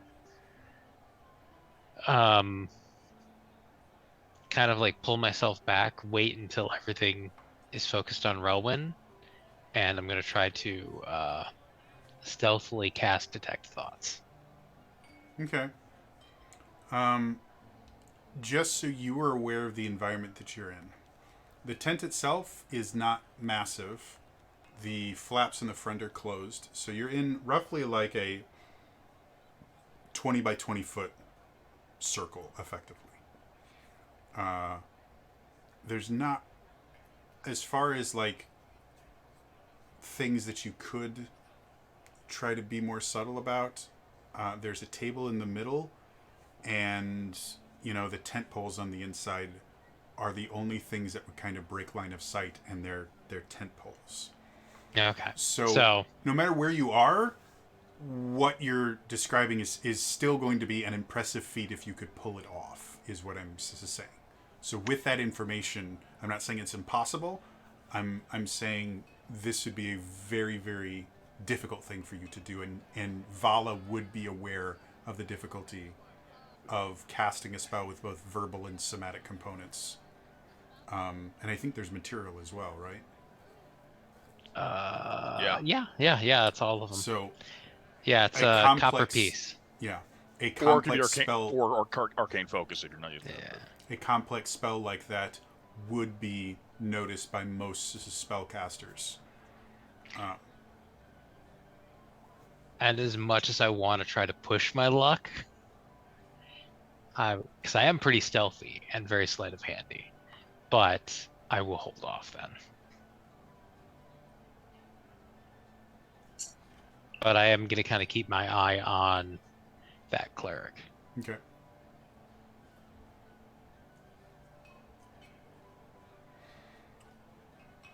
Well, things have gotten a bit heated, let's say. Perhaps I'm feeling a bit peckish. Don't know about the rest of you. Perhaps a nice meal and some time to think things over would be good for everyone here. Tribute doesn't happen for another 4 days, so we've got a little bit of time. And he kind of looks over at Portent. And perhaps some rest will bring clearer heads to the next conversation. Fine, yes. I guess it'd be good for us to all get something to eat. Well, if you all would like a meal, my cook can prepare anything that you'd like, even in our limited situation that we have here. He's remarkably good. If you just take a left outside of the tent, he set up his own little kitchen right over there. You just ask him for whatever you'd like. Alright. Well, then I'll say this meeting is adjourned. Let's meet back here after breakfast tomorrow. Does that sound good to y'all? At dawn, we plan. Fantastic. Continue planning. And you watch as kind of 2 of the pages go and just open the tent flaps up so that everyone can go out. And as he does, you guys kind of get hit in the face with a blast of kind of cooler air, and you realize that the temperature inside the tent is probably good like 5 or 6 degrees higher than outside. And Low there's space, a lot of body heat. Well, and there's no fires or anything inside of it. Even the light is provided by, it's all magical light. So does it feel like it was abnormally warm? Unusually? Yeah. I mean, 5 to 6 degree difference from inside a tent to outside without a source of heat on the inside is impressive. I'll kind of lean over to Relwyn and be like, can you detect, I don't know, demons or anything? Anything infernal? Unfortunately, my particular site only works for undead. I can absolutely look for that. I kind of looming over them, I whisper, Lillian has divine powers too now.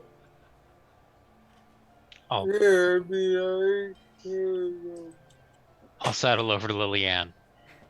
That seemed a little warm in there. Yeah, would I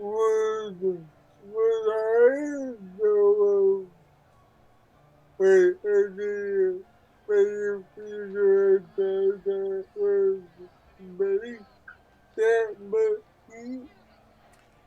Undead in general don't mix well with heat. So you could be relatively certain there wasn't an undead creature in there creating heat. Other than a few things like flame skulls, they tend to avoid heat.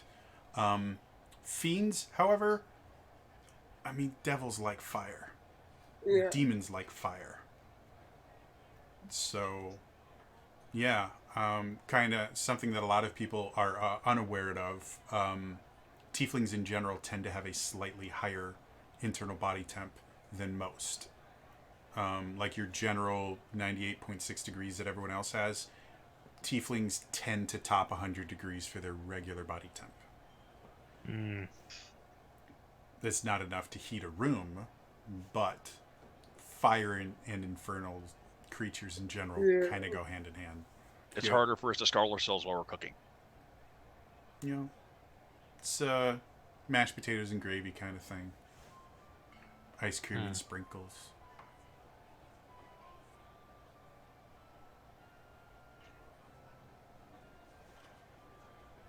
Just natural pairings. Fallen tieflings. Yeah. You know.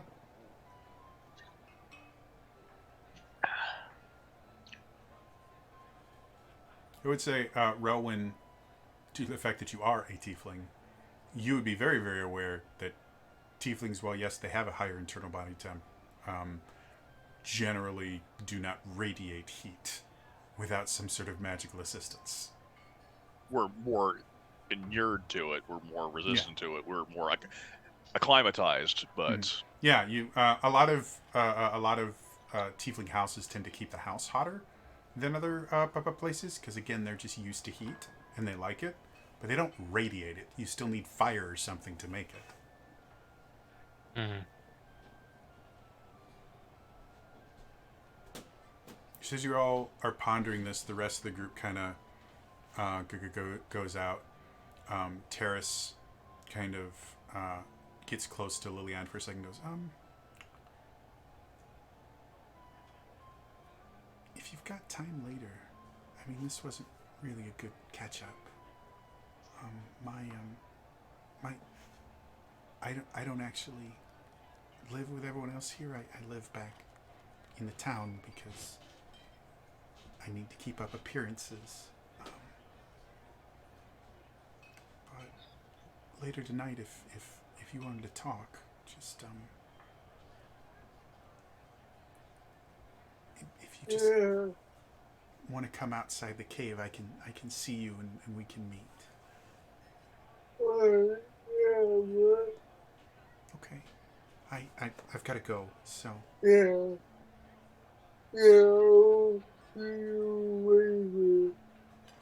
She wanders off, and you watch her kind of disappear behind the illusion at the mouth of the Kika cave.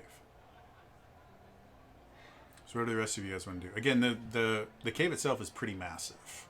At least several hundred feet in all directions. It's really, really big cave. And then obviously you guys can leave as well.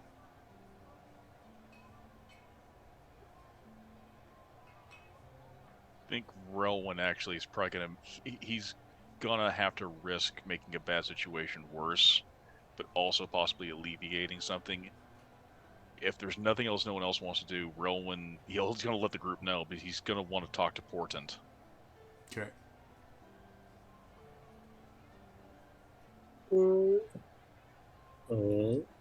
I don't know if anyone else wants to go with Relwyn, but he says he absolutely feels he needs to talk to him before he gets riled up worse. I'll go just as so you're not alone.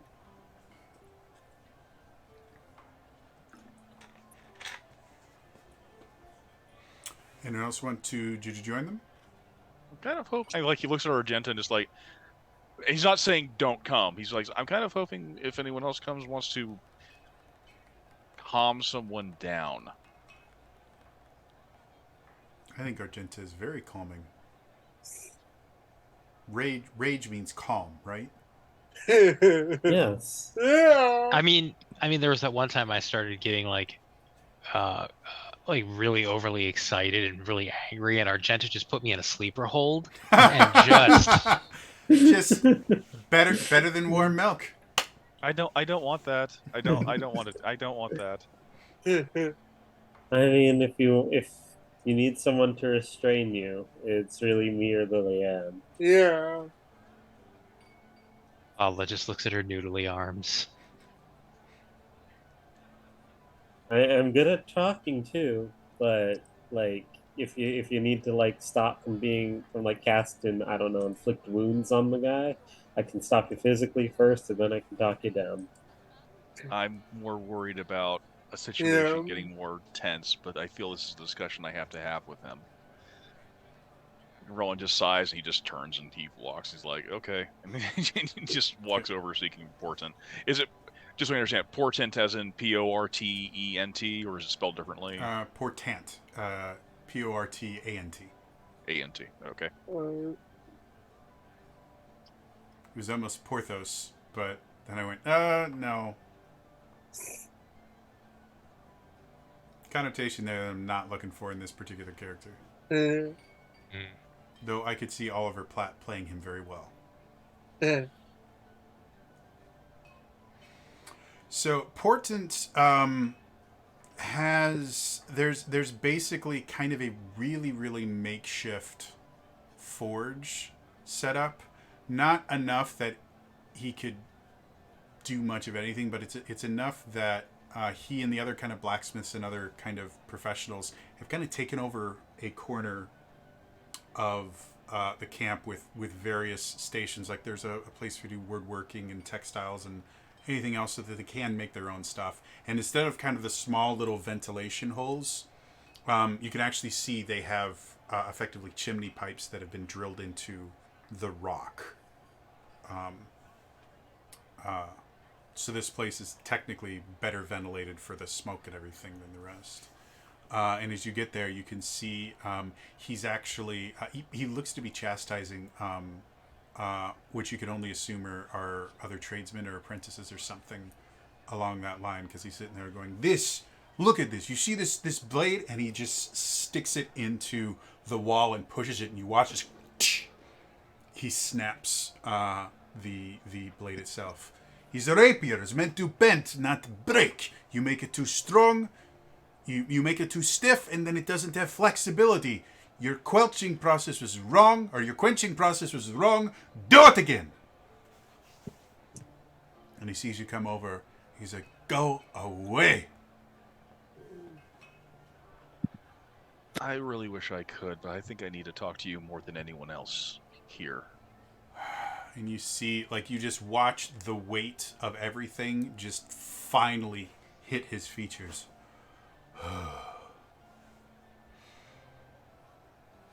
Thomas, Elijah, clean up the forge and then leave us alone.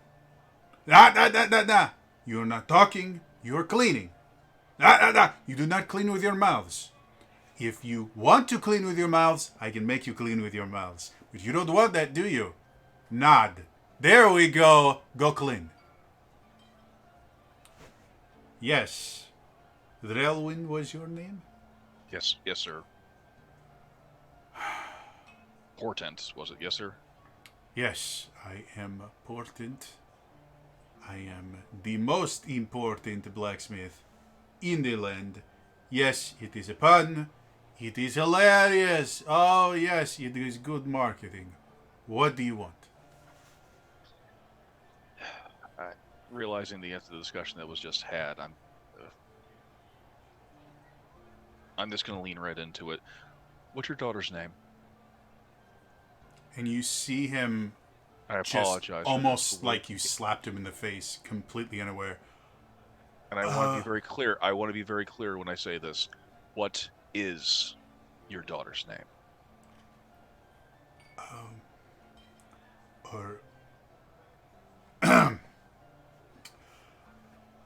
Her name is Felicity. Felicity. Why do you want to know my daughter's name? It seems no one else in this damn camp gives a shite about her. first off, she's your daughter. She's important to you. And secondly, she's one of many people who apparently have been disappearing thanks to the new citizen of this town. And what good does that do?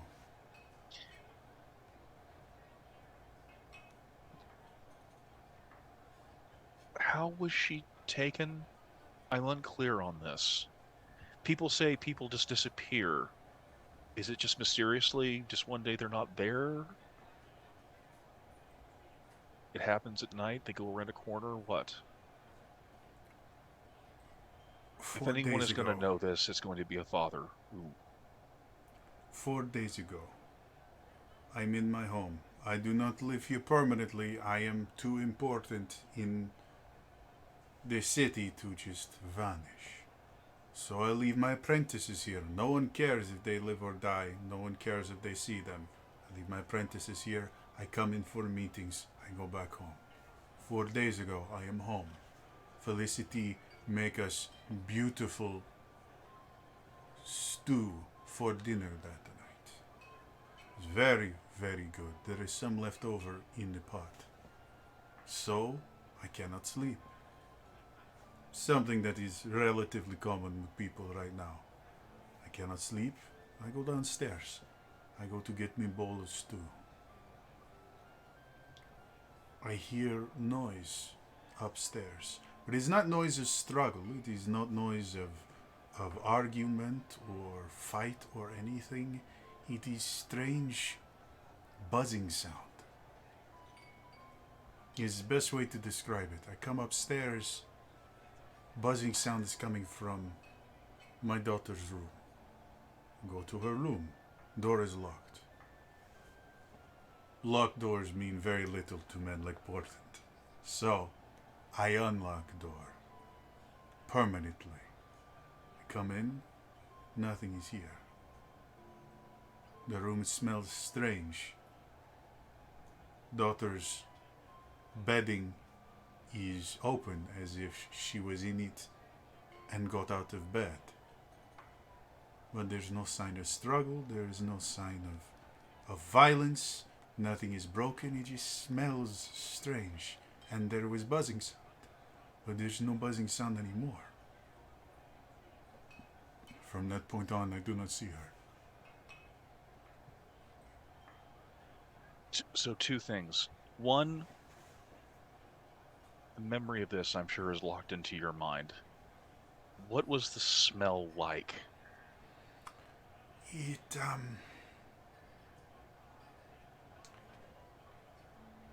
you ever stepped outside after a lightning storm? Not thunderstorm or heavy rain, but actual lightning storm, where lightning is lighting up this sky the night before. And you step outside and it just smells. You can smell the lightning, the remainder of the lightning in the air. The air is charged. Yes, that smell, that lightning smell. That is what I smell. For the rest of you, the smell he's describing is the smell of ozone. Yeah, that's what I figured. I was gonna say, but I was just like, how the fuck would he say what ozone is in this medieval setting? It's like lightning charge would be the closest approximation. He said, and then you said buzzing. Yes, buzzing sound. Not like an insect. No, it wasn't an insect. It wasn't an annoying. It was buzzing is the closest I could come. It was a vibration, but it wasn't a vibration you felt. It was one you heard, if that makes sense. Never heard this kind of sound before. It's very strange. So if it didn't sound like a bug, did it sound artificial, like metallic? I do not know. I've never heard this sound before. There's nothing for me to compare it to.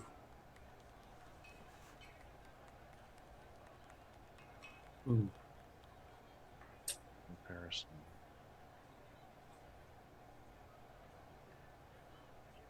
And I'm guessing your daughter, it was pleasant enough. There was no fighting, no nothing. No, As my far as you, daughter, and you watch his face kind of soften. My daughter is the apple of my eye. Not only that, my daughter, she did not. I wanted my daughter become a blacksmith like me, continue the family trade. My daughter is not, this is not her thing. I was upset for a while. I got over it because what my daughter was good at, other than she was a very good cook, what my daughter was good at, she was a seamstress like no other. She could create the most amazing things with cloth, and not just clothing. Like clothing is useful. Clothing you wear, it keeps you from being naked in public, which for some odd reason people have a problem with. I don't have as big a problem with it, but it upsets some people. But no, what my daughter could make anything. Make you clothing that made you feel like you were wearing nothing at all and yet felt completely free and unashamed in it. She could make tapestries. She could make bed sheets, pillowcases, curtains, anything to do with cloth. She could make it, and anything she touched was brilliant. Remarkably enough, the only thing she ever got to make were things for the church. She would make tapestries. She would make. She very often she made bed sheets and other things for the high priest. He apparently went through his rather quickly. We chose not to ask why. the other, I'm sorry, another question. When you came to the room, was the window open, closed? Now that you mention it, yes, window was open, which is strange because my daughter, like quite a few of the women that I know, she was always cold. Her hands were always very very cold. It was the strangest thing because she had such a warm heart, but her fingers ice cold. And so she generally, like, she had 4 different blankets on her bed. She would get very cold at night. She always kept the window closed because, I mean, it does not get particularly cold in Scornmote, but it gets chilly at night. Like, that is how night works. I ask this only to have no struggle. Perhaps she was surprised.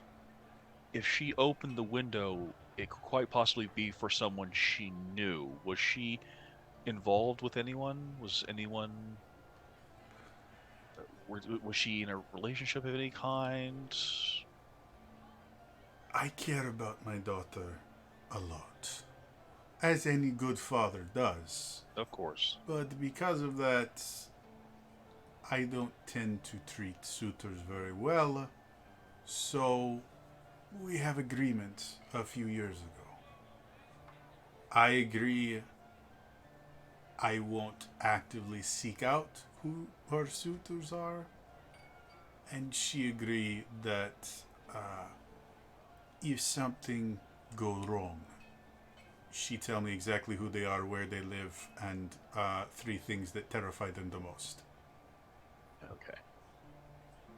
So if she did have a suitor, it had not quite gotten to the point. Eventually, the goal with any person with my daughter, she would bring him to me before anything became very serious. That was the agreement we had. She had not brought anyone to me in No 6 inkling months. no inkling that she may be introducing you to someone in the future. Not that she Along had the told lines. me.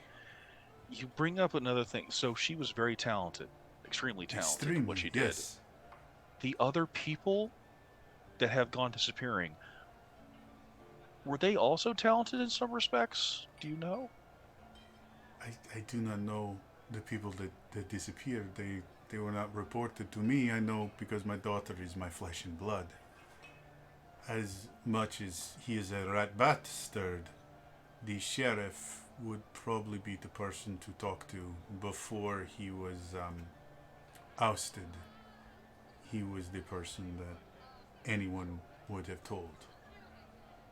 The final thing, and then I'll leave you to it because I understand what a discussion like this can be such a toll.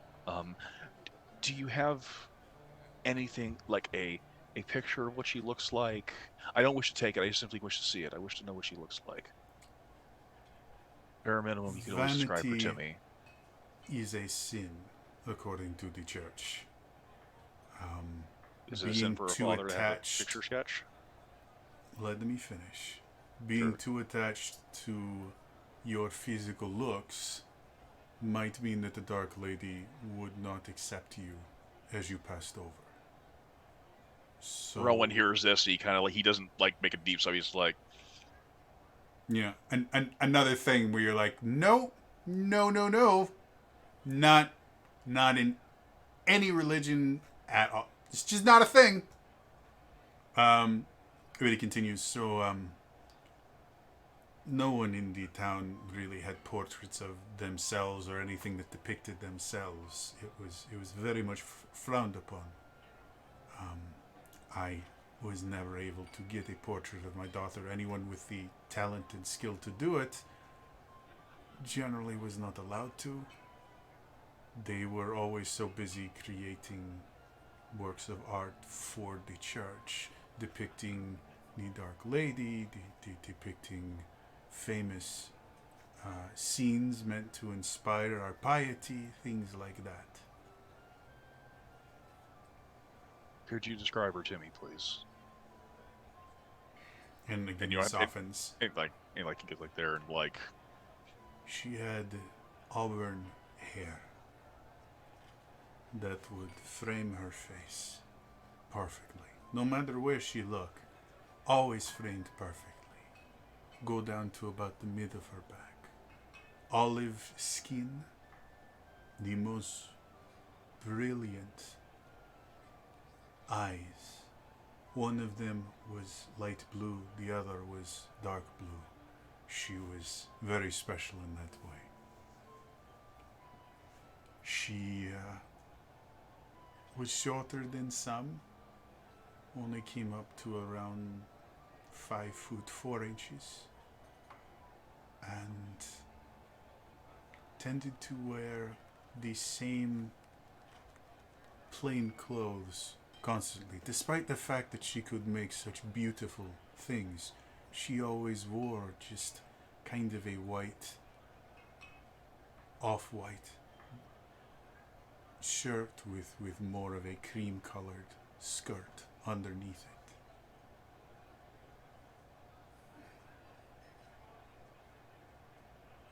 She, Nunkuma, I almost forgot. On her forearm, right about here in left forearm, she had a birthmark that looked like a heart.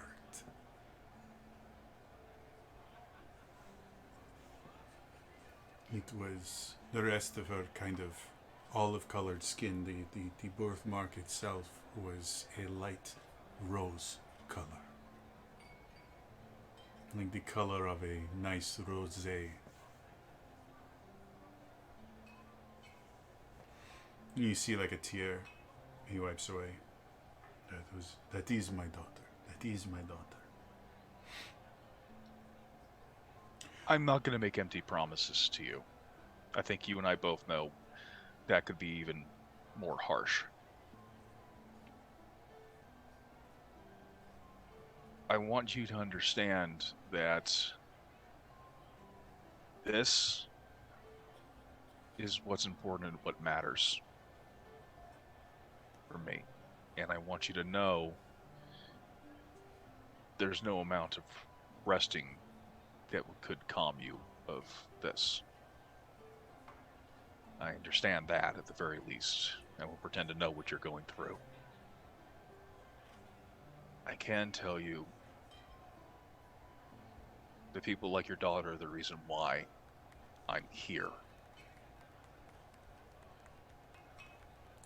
And that's why I intend to help as best I can. Well, get the rest of your friends on board, okay? And you see his demeanor instantly shifts back to what it is. Thomas, Elijah, get over here. Do you call this clean? And you see him go over there and he kind of throws some stuff against the wall. This is not clean. I've told you 1,000 times. The more things that you leave, and he just keeps going on. Relwyn backs up slowly as he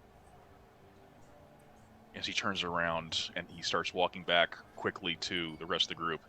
See, that went well. Actually, I think that went far more better than I could have hoped. It may be nothing, but I have a suspicion on the people who have disappeared. I overheard a bit. They were skilled. Well, she was skilled, and if other people were skilled as well, there's something else that there's another commonality here as well, which is your friend puts a lot of stock in utility and craftsmanship. I'm wondering if that's the Bloody Fang. Bloody Fang, the one who excelled so much at using traps and such as well, just as much as he did using magic. I'm guessing the magic is new, but the traps mundane is not. No, he rigged the explosion that killed my old group. So, but not so prone to magic until now. Not that I was aware of. Okay. The one commonality between, well, I mean, if this is, I mean, this is pure conjecture right now, but we have a dragon that no one has seen, that the herald, so to speak, is given notification of. They are to give a tithing. No one knows what the tithing is. They have to just give as much as they can. And now that people are having trouble giving what they can, people are going missing. Some people are found as corpses that are upset, but other people, I need to know if everyone has turned up or if bodies missing. They might be presumed to be food for a dragon, or maybe it's something else. This is sounding less and less like a dragon than anything else. What does it sound like to you? It sounds like a con. We have people of a church pulling a con, claiming to know what a dragon wants, just as much as they claim to know what the Dark Lady wants. The Dark Lady wants.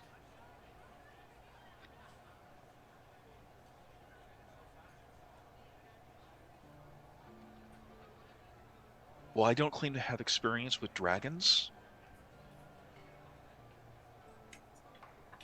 This seems so out of place for what a dragon would want. I mean, maybe it's asking them to make stuff for it. But it's not asking. Someone else asked for it, and the only time people understand it's been displeased is when it roars and there's collateral damage. From what I've seen, like the only dragon I've seen up close has been that undead one, the skeletal one.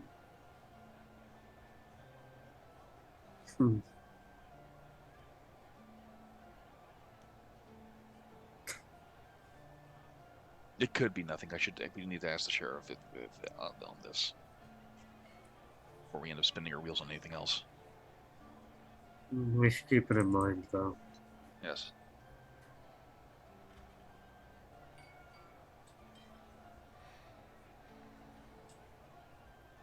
As you two join the group, that is unfortunately where we're going to end it for tonight, because it is getting late. As always, I do upload all these to my YouTube channel, youtube.com/TrainerJody, so you can catch everything there. Otherwise, again, that's all for me today, and I'll see you guys in the next time, alright? Bye-bye.